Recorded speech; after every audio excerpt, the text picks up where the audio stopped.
Hello, everyone. I want to tell you the story of Fire Scorcher and how Emmett invented it. He was pretty young when he did, so I'm not sure he remembers every last detail, but I figured I'd start by letting him tell you how he started. So how I started was a regular deck of cards.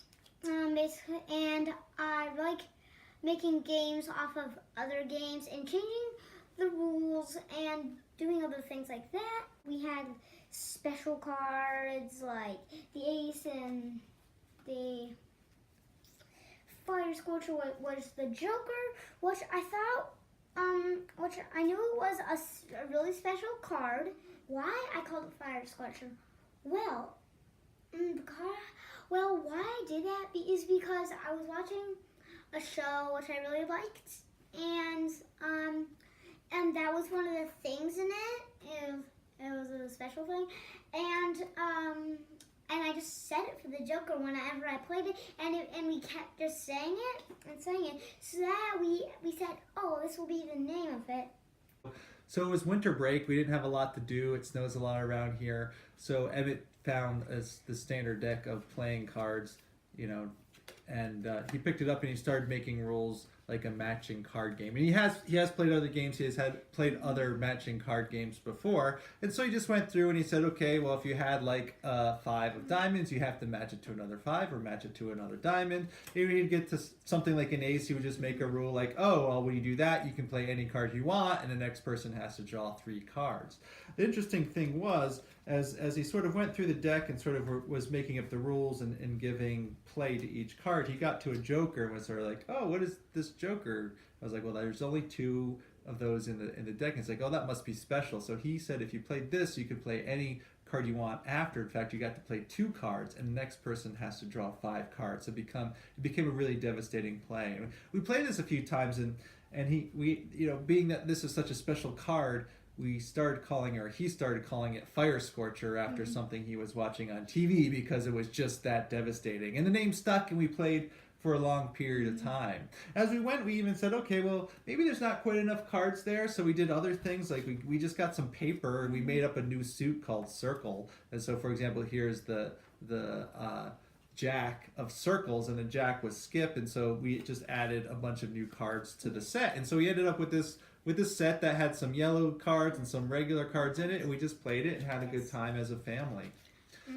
Over time, we're sort of looking, and someone told me about a self-publishing card game or game site, a website. So I looked it up, and I said, well, as someone who teaches people how to draw, I teach architecture and how to draw. I could probably draw something up, and we could have this published, and it could be lots of fun. So I went to my sketchbook, and I had Emmett tell me what he liked, and it quickly became a fire theme because we already had the Fire Scorcher card in the game. So the first drawing that he basically made was a card here with little mountain-like things down there, which was his interpretation of fire. So I sort of drew another card like this, and we can even see here it really starts to take on a look of a traditional card deck. That's what it looked like early on, and so we would just draw back and forth with his little things of fire, and then changing how to sort of draw it up as we go along, including all the way to the end where he starts drawing sketches of what the back of the card's going to look like, and then I would draw them up in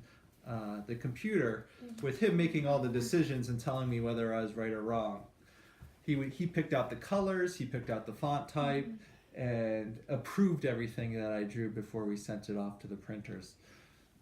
Then we finally got our first official set back, which looks a lot like the final version, except for the colors were a little too muted. Some of the colors were too similar to each other, so playing with others, we had to tweak the colors a little bit. Some of the symbols were more difficult to read, so we changed up some of the symbols of the game. And other fun things we had, I want to point out, is like each number has dots along the bottom. Now those dots are there because when Emmett was younger and not as good as math as he is now, at the end of the game, he would have to add up his points, and he would just count the things on the card. So for example, it's 5 of diamonds, he would just count the diamonds, right? So when we developed this game, we had to have some way to do that. So these little dots here, you can add up along the bottom of the card. As we played with people, we changed the colors. We had a couple other prototypes Then eventually we were invited to a local game and comic shop to play the game on family night. So we went, we played with a bunch of people. They really liked the game. They had a few more pointers for us. Some color tweaks we did. They also had some ideas for maybe new cards we would want to consider. And we actually, on the way home, we talked about that. And Emmett and I came up with a way of consolidating all those ideas down into the defense card that's in the set. So we added that, and we essentially had the final version of Fire Scorcher. Again, Emmett really did come up with all the rules. He did instruct me how to draw. He essentially was my boss as I was drawing the game. Yes, I am boss. Get me a hamburger. I'm not his servant. Well, for this game, regular life you might call me that. But we also had help from his mother. She did a lot of the proofreading and spell checking and all of that of the sites, and everyone else we played with whose input we had on this game. Yeah, so we did that, and we are still thinking and trying to improve Fire Scorcher, right? All right. Well, I think it's time to sort of let it go. I mean, we have recently made changes. But I think the important point is, we did a lot of testing. We made a lot of changes. Even before we first printed it out, we spent a lot of time making sure it was. And once we printed it out once, we weren't afraid to say, hey, how can we improve this? And talk to other people and make those changes. And we've done a lot of that it's been almost a year since Emmett first used these cards to make Fire Scorcher. And we're probably at a point where I think we're pretty happy and things are going to stay the way they are. And maybe you can go and get your own game and have fun with your family. Yes. Should we tell them? Huh? Tell them the app if they want to get it? Should we tell them? Huh? Tell them the website? Yeah, the website, yeah. Yeah, so we use GameCraft. If you Google GameCrafter Fire Scorcher, then it will pop right up and you can get it. And we'll put the link in the description. Put the link in the description. All right, good night, everybody. Leave a like.